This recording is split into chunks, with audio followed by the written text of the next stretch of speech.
This Tinubu government, they very funny. Very funny government. Donald Trump declared Nigeria a country of particular concern.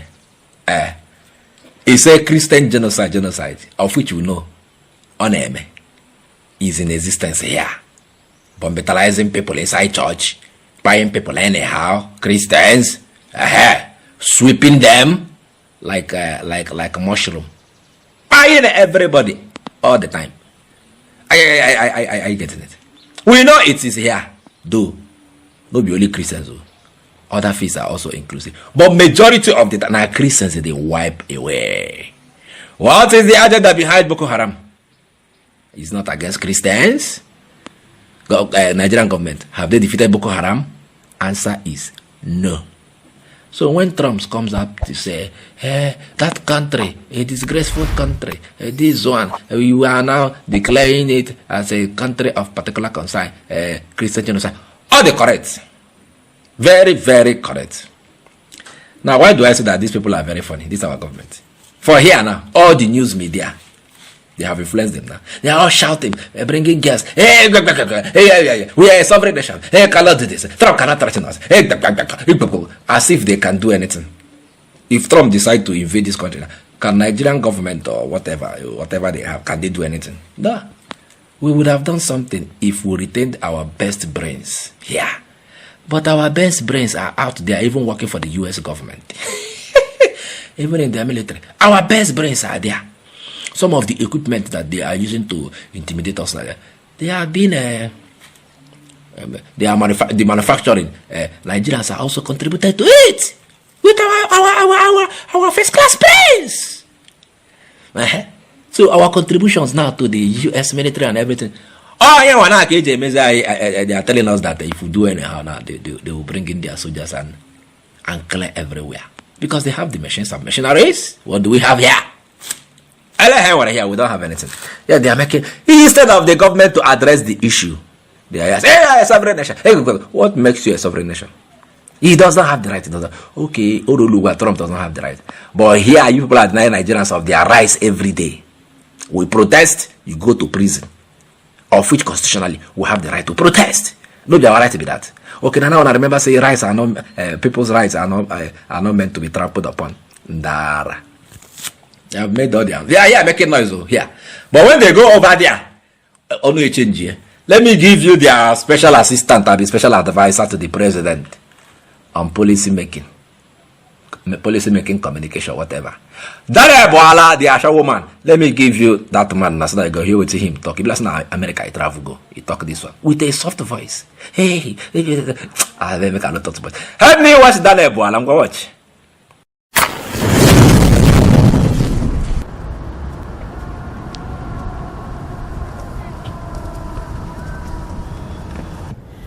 President Donald Trump has a way of, or a unique style of forcing a sit down by probably tweeting something that is pungent and forceful. We have seen that with the president of South Africa.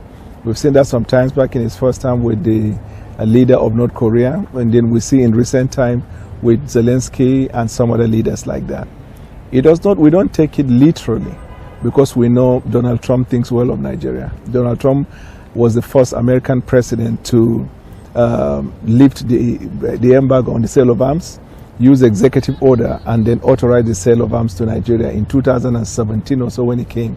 All the report we have so far seen, from assessment from USIP, assessment from Amnesty International, from European Union, have all attested to the fact that there were serious cases of killing, but that from 2022-23 down to 2025, there have been marked improvement. In fact, there is a decline in the rate of killings. So it is intriguing and surprising for us how an old report is being used for this type of thing. But we are all about solution. And because we know America is a partner and they have been very helpful, we see it that it is probably a clarion call for us to have a sit down and then discuss how we can forge a common front in this fight against insurgency.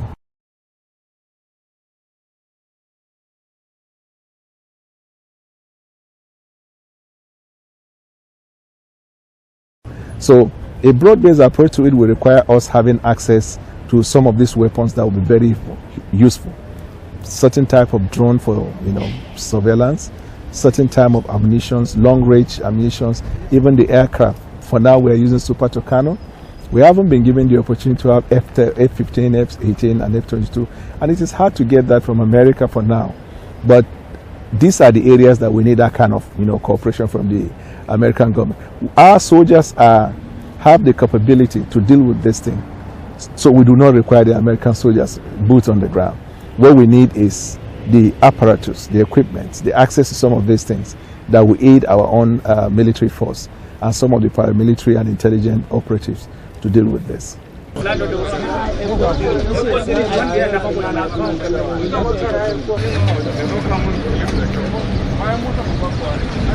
So the report or notion that there is a Christian persecution or genocide in Nigeria is false.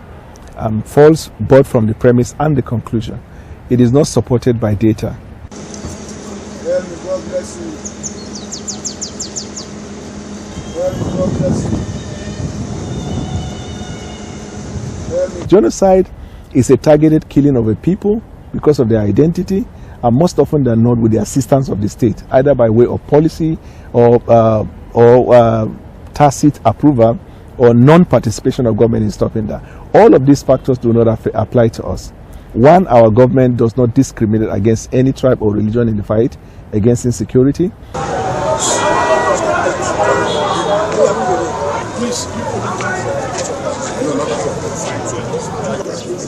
About more than 30 persons who actually died on the spot. Being a deal maker, that's his approach, to go hard and then force a sit down and then find a common front. We understand that.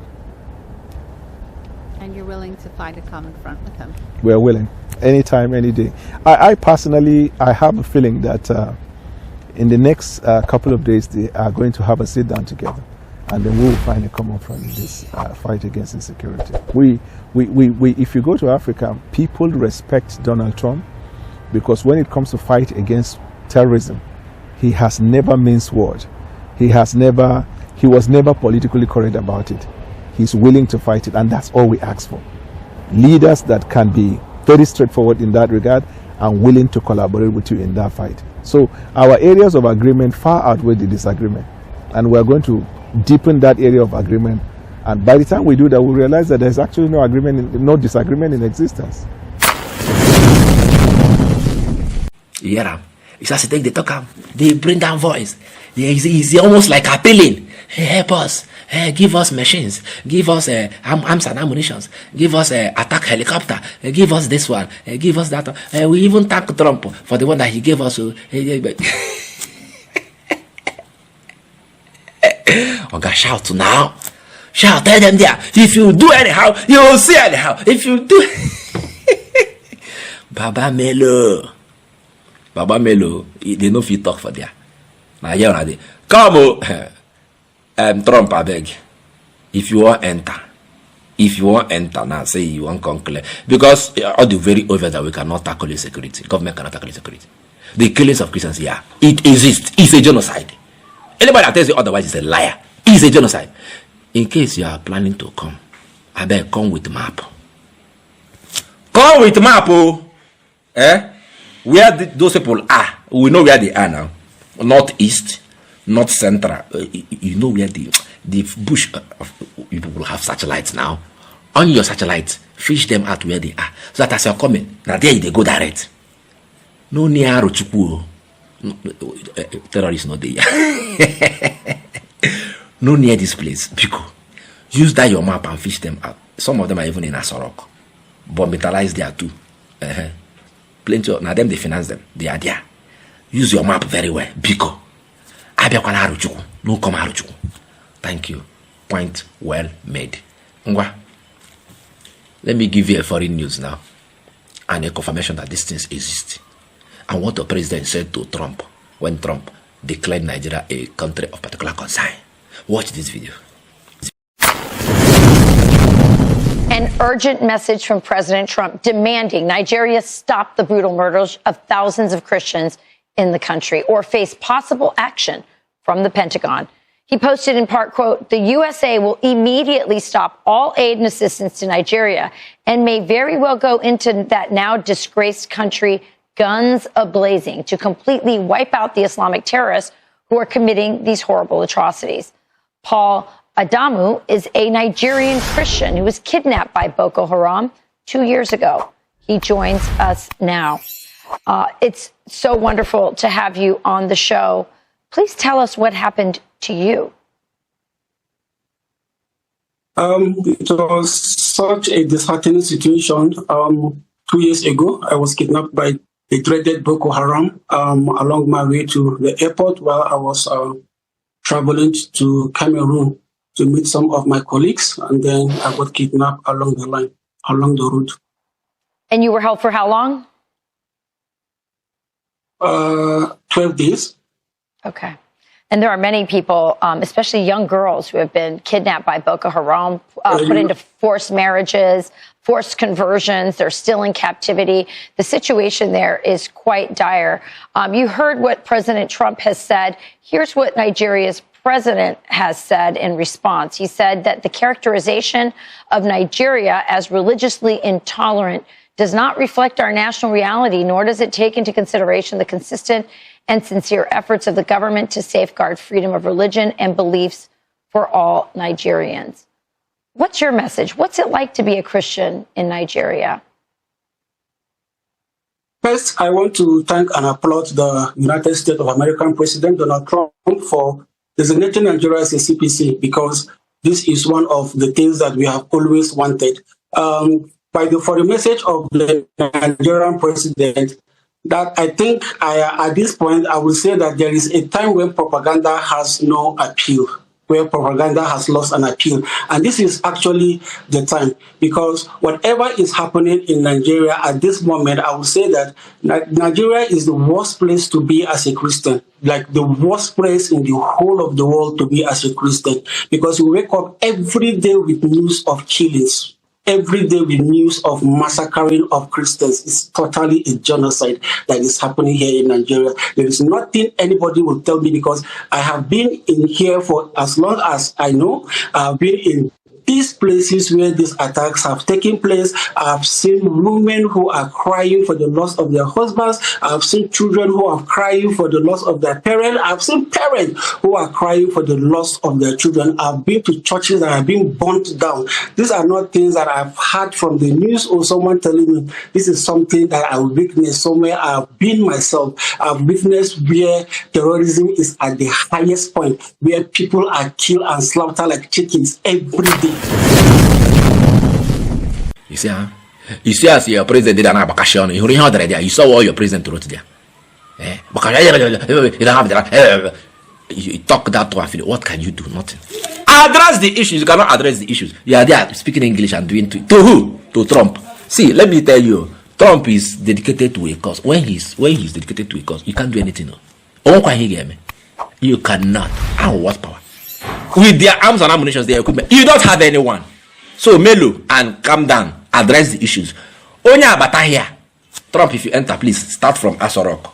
The enablers, the shakers and movers of this terrorism, or terrorists, or this Christian genocide. Now there they start there. The bomb they come. Use your map. You can fish them. You know where they are. Because use map. Use no near because that is where we are. People like me. Dishing has use. Now here we do. Please, no near this place. I beg. Use your map and fish them out. You saw that Nigerian giving a confession that it exists. He was even kidnapped for 12 days. And they are telling, government is making it does not exist. Because you are moving around with the escort now. The Nigerian military and police now they don't assign all of them to protect you people. We should die. Come on, enter Boko Haram. You know where they are. Bomb them. Fulani Hesme where they are. Kill them and bombitalize them. Use map. You know where they are. I go see on later. For over a decade, this has been the birthplace of innovation.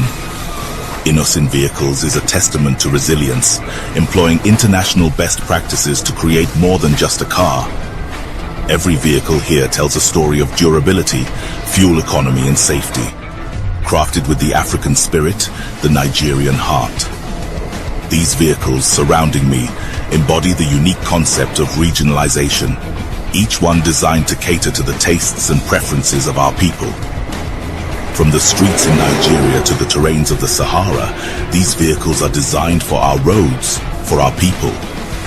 This is more than a vehicle. It's a symbol of our progress, our resilience, our collective success story. Your feedback drives us to continuously innovate and improve. Innocent Vehicle, the pride of African roads.